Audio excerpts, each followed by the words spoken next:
sa kung ato po mabat na kaigsuonan ang practical nga giya within the group sa ato ang mga kaubanan sa sulod sa ato ang grupo mga kaigsuonan. O sa giingon ra sa Galacia 6:2,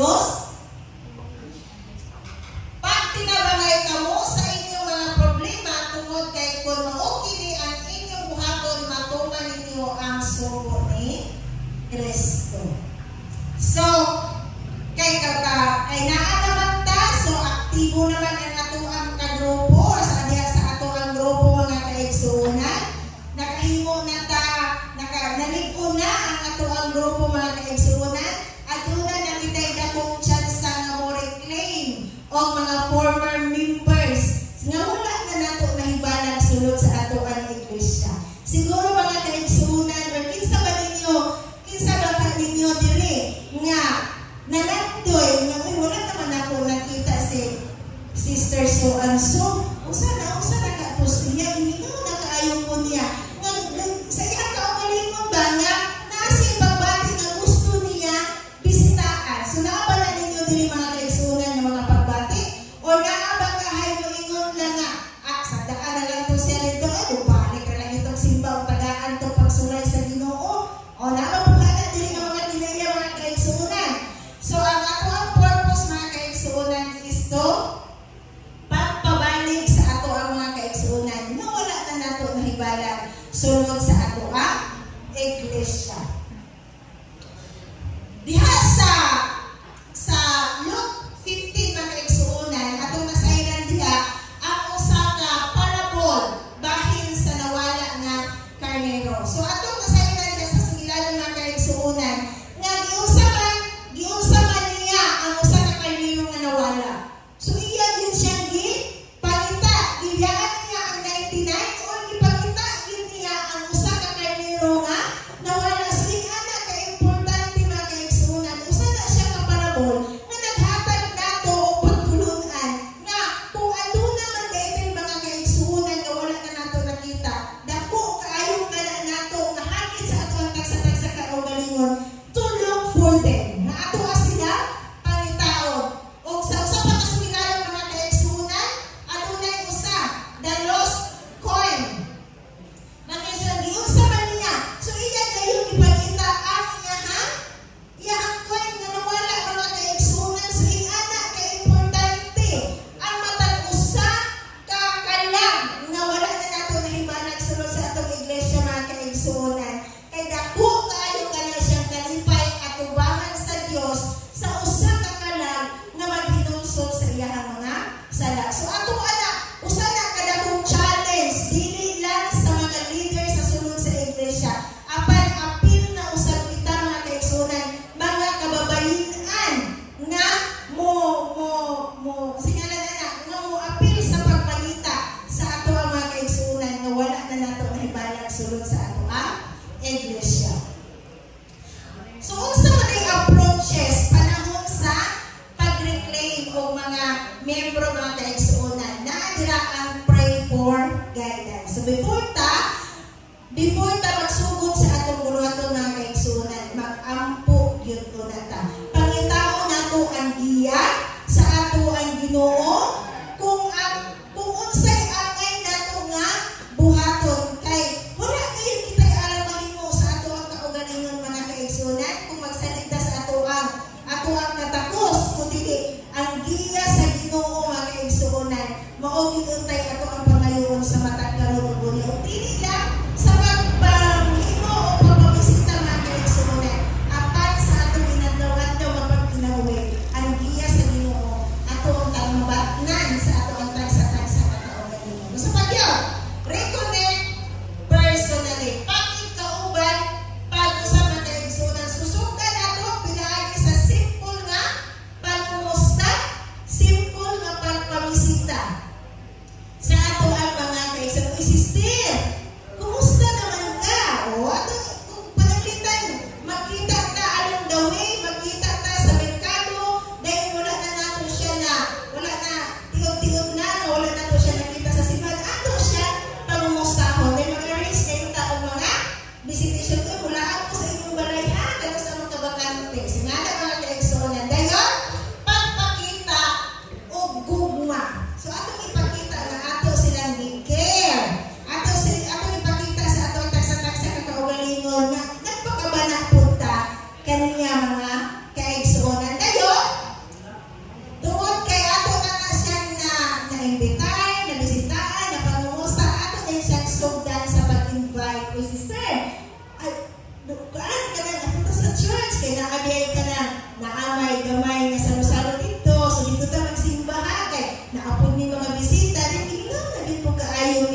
nimos. Ingada siya mga kaigsuonan. So unsa may role of groups in reclaiming. So unsay role sa grupo mga kaigsuonan sa pagdaog or sa pabalik sa ato mga kaigsuonan nga wala na nato nakita sulod sa ato iglesia.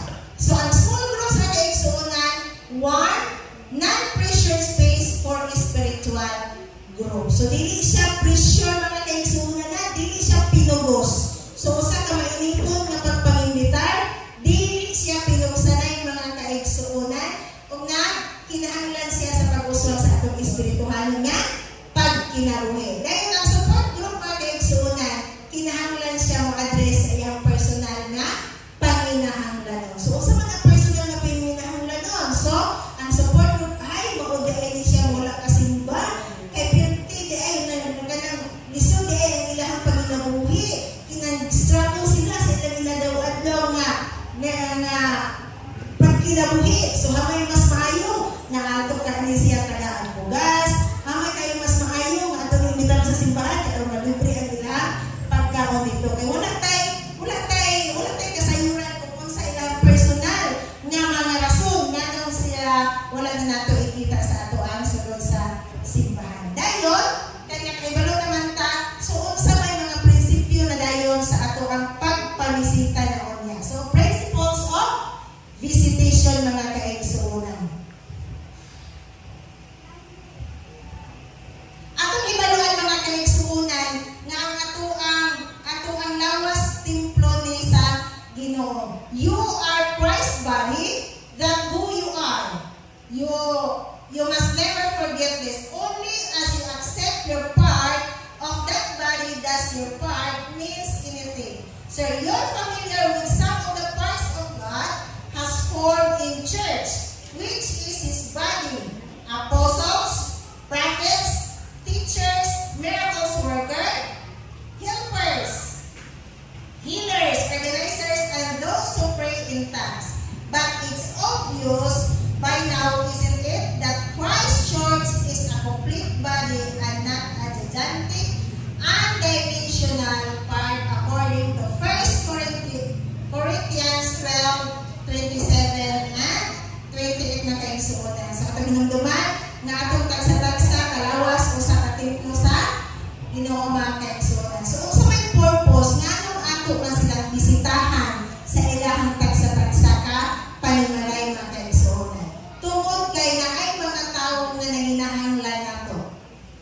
No, wala lang na sila nag-ingon. So dili ta magulat mga kaigsuonan, hoy Sister Mercy, bisitahin po ko sa ako ang balay. Oy, dili ta magulat ana mga kaigsuonan. Pero sa ato ang kaugalingon is our own initiative nga bisita kita sa ato ang mga tagsa-tagsa ka kaigsuonan. And mind you, dili lang sa mga kaigsuonan nato nga wala na nato nahibalan sa ato ang iglesia kundi mga kaigsuonan nato nga kaubanan nato dili sulod sa iglesia o even mga kaigsuonan sa dili nato sakop sa iglesia. So ilabi na gayon nga maghimutag pagpamisita sa mga kaigsuonan nga wala na nato nahibalan sulod sa ato ang iglesia. So now, God has asked us to do this. So guys, musabay atong komisyon mga kaigsuonan na 70 Adventists. Kasi atong komisyon, go and make disciples. So muna siya ang dakong komisyon nga ato ang batang sa ato ang tagsa-tagsa sa kaugalingon isip mga Adventista del Sétimo Día. So maglakaw gayon kita mga kaigsuonan, manghimutang mga disciple, manudlo ta sa ato ang mga kahigalaan. Kay aron ato sila madala sa tiilan sa Ginoo mga kaigsuonan tungod kay mo kanay dakong buluhaton nga gituga sa Dios alang sa matag usa kanato. Tungod kay ang uban ganahan gyud po sila magisita. No? Naagin po yung ubang mga kaigsuonan nga inahapon ng gift nga ganahan po sila mamisita o may umaon sila sa pagpamisita ngadto sa ilang mga kaubanan or ngadto sa ilang mga kaigsuonan. O tungod kay aron ato ang hibaw-an or ato ang mapahapon sa mga kaigsuonan ang ilahang mga kabalaka, ang ilahang mga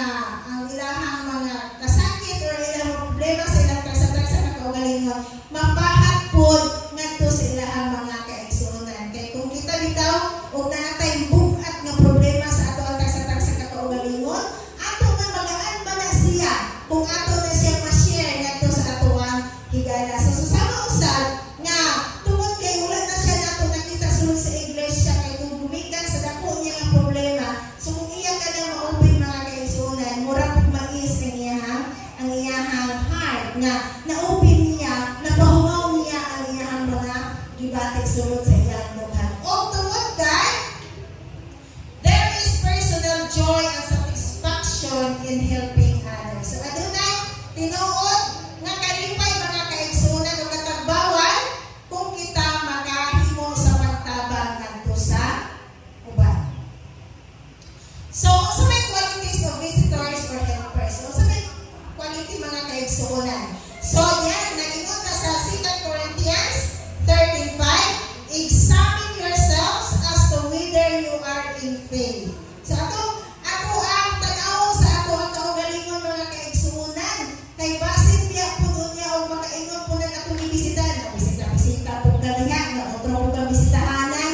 O, ato nga example po na ito ang taksa-taksa na kaugalingon. Dayon, sa ingon na sa 1 Peter 4:9-10, be hospitable to one another without grumbling, as each one another as of good stewards and of the manifold grace of God. So kinahanglan nga bakna nato ang ato ang taksa-taksa ka kaugalingon nga mahimutang hospitable, maabi-abihon sa tanang higayon mga kaigsunan kung dili ta matiglantuki sa mga tao na ato ang bisitahan. Basin diyaon niya nga sa imong pagbisita ng dilagis na hinuon mo dito.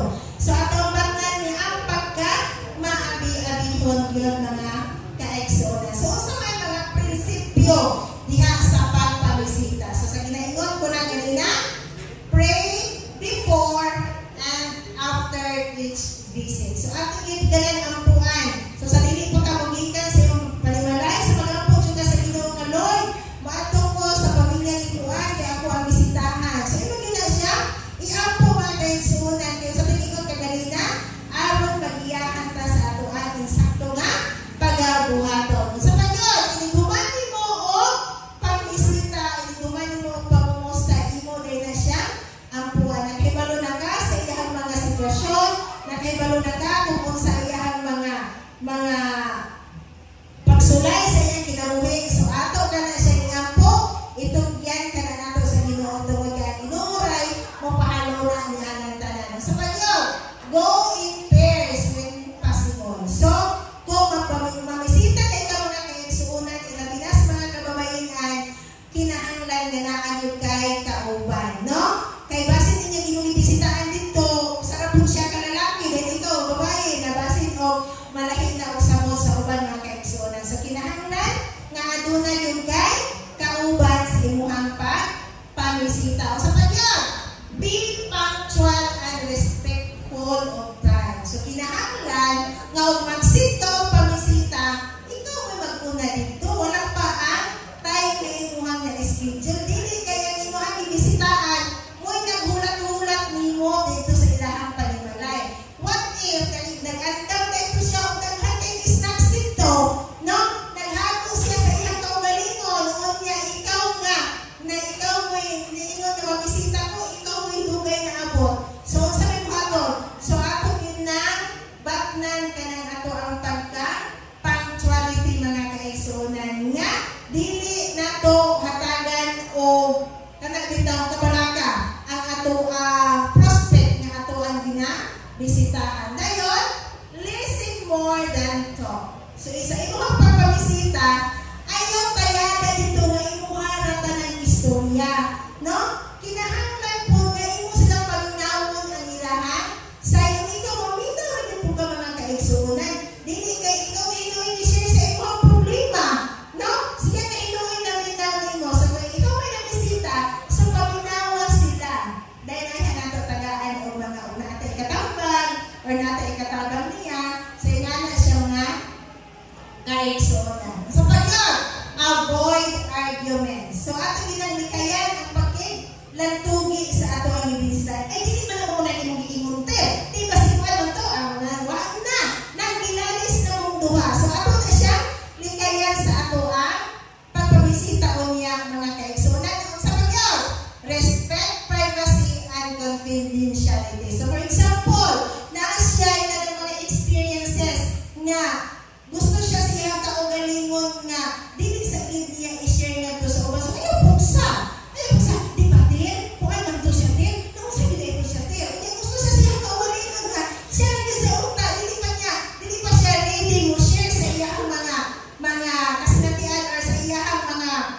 mga problema mga kaigsunan din ato na siya gipugos. So ato na siya respetahan sa kaya tagaan to siya o privacy mga kaigsunan. So kaya live spiritual encouragement. So ato siya tagaan o mga verse, Bible verse ng mga kapadasig sa iyang sitwasyon.